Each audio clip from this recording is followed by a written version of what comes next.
இப்ப உங்களுக்கு ஒரே ஒரு வார்த்தை கேட்கிறேன். இந்த நீங்க என்னைக்காவது ப்ரோட் கிளப்ல திரு கலாநிதி மாறன், திரு தயாநிதி மாறன் அவர்களோட வீட்டுக்கு நீங்க போயிருக்கீங்களா? நீங்க உள்ள போய் பாருங்க, உங்களை போட் கிளப் என்ட்ரன்ஸ்லயே உங்களை நிறுத்துருவான். செக்யூரிட்டி எல்லாம் போட்டு நிறுத்துருவான். ஃபுல்லா பணக்காரங்க வசிக்கிற இடம். அங்க நம்ம எல்லாம் நம்மள மாதிரி மிடில் கிளாஸ் எல்லாம் அங்க போகவே முடியாது. அதே மாரி அடம்பிடிச்சு போனோம்னா 1 ஏக்கருங்க தயாநிதி மாறன் வீடு. நான் கேட்கிறேன், இவங்களுக்கு இதுக்கு இந்த பணம் எங்க இருந்து வந்தது? இவங்களை நான் கேட்கிறேன், எங்க இருந்து வந்தது? இந்த மாதிரி பணம் எல்லாம் ஒரு சாதாரணமா ஒரு உழைச்சு சம்பாதிச்சு அல்லது அரசியல்ல இருந்து சம்பாதிச்சு வாங்குறதுக்கு வாய்ப்பே கிடையாது. இதை வச்சு மட்டுமே நான் சொல்லல. அவங்களோட மொத்த சொத்து நிகர மதிப்பு பாத்தீங்கன்னா அவங்க உலக பணக்காரர் வரிசையில வராங்க.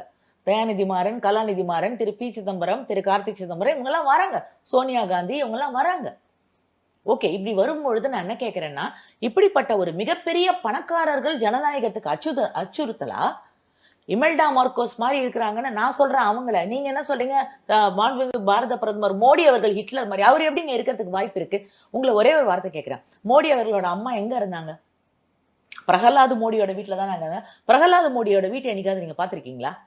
ஒரு ஒன்று கொடுத்தன மாதிரி இருக்குங்க. உங்களை ஒரு விஷயம் கேட்கிறேன். சரி, இந்த சப்ஜெக்ட் இங்க எடுத்ததுனால நான் அதை சொல்றேன், இல்லைன்னா இதெல்லாம் சொல்ல வேண்டிய அவசியம் இல்லை, எல்லாருக்கும் தெரிஞ்ச விஷயம் தான். திரு நம்முடைய மோடி அவர்கள் 2000 இருந்து குஜராத்தோட சிஎம்மா இருக்காரு. 3 பீரியடு சிஎம்மா இருக்காரு. அதுக்கப்புறம் இப்ப 2 பீரியடு பிஎம்மா இருக்காரு. 25 வருடம் தொடர்ந்து பவர்ல இருக்காரு.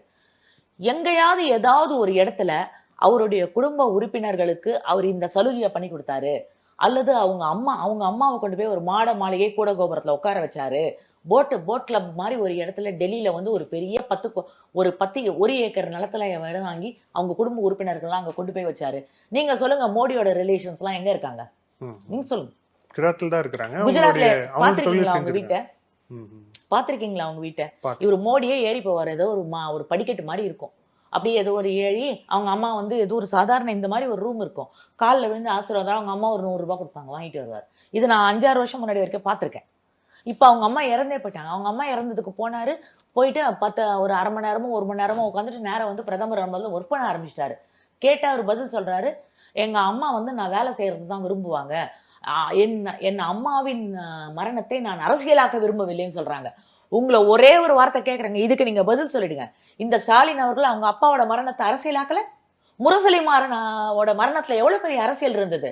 எத்தனை நாள் அவரை வந்து கோமால படுக்க வச்சு ஞாபகம் இருக்கா உங்களுக்கு? அரசாங்க பணத்தை செலவழித்து முரசொலி மாறனை இறந்து போன உடலை எத்தனை நாள் வைத்திருந்தாங்க? நீங்க சொல்லு பாப்போம். Go back to the history, go back and peep into the history. Thiru Murasoli Maran அவர்கள் மத்திய அமைச்சராக இருந்து உடம்பு சரியில்லாம போறதா சொல்றாங்க. அவரு வெண்டிலேட்டர் உதவியோடு அவர் பல மாதங்கள் அரசாங்க பணத்தில் அப்போலோல இருந்தாருன்னு நினைக்கிறேன். அப்போலோல இருந்ததுக்கு அப்புறமா அரசாங்க பணத்தில் ஏர் ஆம்புலன்ஸ்ல ஏற்றி கொண்டு போய் அமெரிக்காவில் இருக்கு சிகிச்சை அளிக்கப்பட்டது. அதன் பிறகு சிகிச்சை பலனளிக்காமல் அவர் இருந்தார். இத்தனை செலவும் நீங்க உங்க ட்ரஸ்ட் பணத்திலேயோ இல்ல உங்க சன் டிவி பணத்திலேயோ இல்ல தயாநிதி மாறன் வந்து அவரும் இவரும் சேர்ந்து 10-20 ஏக்கர்ல வீடு வச்சிருக்காங்க, கலாநிதியும் சேர்ந்து. அந்த வீட்டை வித்தோ உங்க முரசொலி மாறனு கட்டினா நாங்க ஒண்ணும் சொல்ல போறது இல்ல. அல்லது நீங்க கேபிள் போட்டீங்களே, சன் டிவி கேபிள், அதாவது பிஎஸ்என்எல் கேபிள் எல்லாம் திருடி திரு தயாநிதி மாறன் அவர்கள் அவர் வீட்டுல கேபிள் போட்டிருந்தாரு, தெரியும்ல உங்களுக்கு? எப்படிங்க உங்களுக்கு இப்படிலாம் கேள்வி கேட்க மனசு வருது? எனக்கு புரியவே இல்லை. இப்படிப்பட்ட மிகப்பெரிய ஊழல்வாதிகள், ஜனநாயகத்துக்கு எதிரானவர்கள் மோடியை பத்தி இவங்க பேசுறாங்களா? நான் மோடியை சப்போர்ட் பண்றதையே ஒரு பக்கம் விட்டுருங்க, இவங்களுக்கு இதை பேசுறதுக்கு வக்கு இருக்கான்னு கேட்கிறேன் நானு. தெம்பு திராணி வக்கு வெக்கம் மானம் சூடு சொரணை ஏதாவது இவங்களுக்கு இருக்காங்க? கனிமொழிக்கு இருக்காங்க?